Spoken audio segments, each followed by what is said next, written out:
Get serious about money before life forces you to.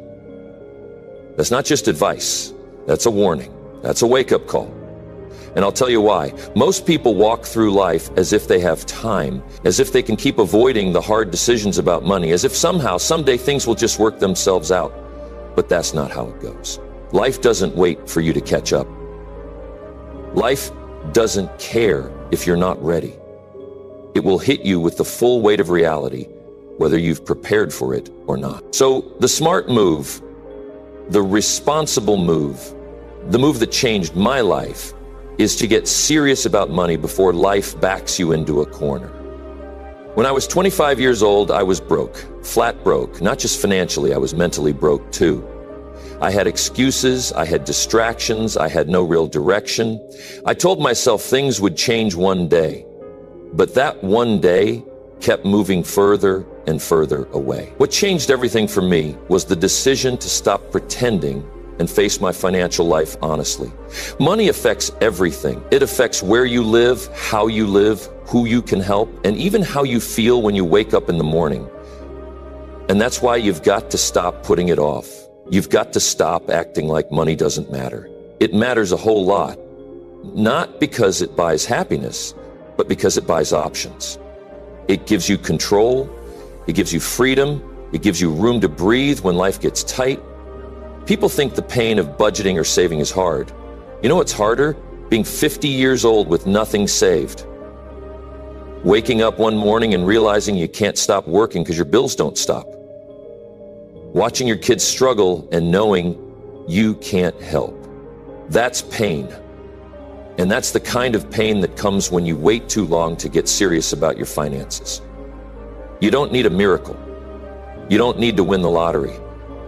You need to wake up and look at your money honestly.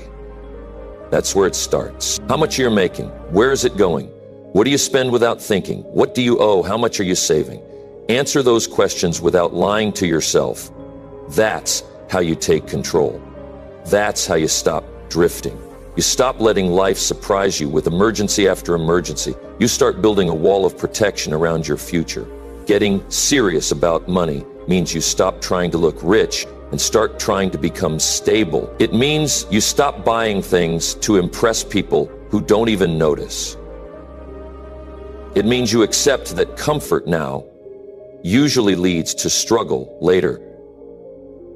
You tighten things today so that tomorrow you can breathe easier. And if you think you're too young or too old to start, let me tell you something simple. There is no wrong time to get serious. There is only wasted time. Whether you're 18 or 48, today is better than tomorrow, and tomorrow is better than never. We live in a world that encourages people to ignore their financial problems. Buy now, pay later. Use credit.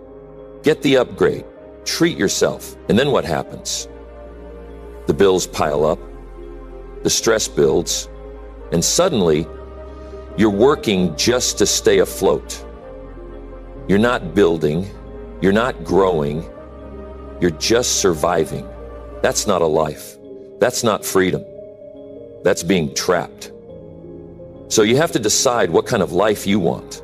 One where you are always reacting to problems, or one where you are preparing ahead and controlling the direction. You don't have to be perfect with money. You just have to stop being careless. You don't need a financial degree. You need discipline. You don't need to make six figures. You need to manage the figures you already make. Discipline with $500, 0 cents is more powerful than recklessness with $5,000. Because habits matter more than income. And if you don't learn how to manage a little, you'll never know how to manage a lot.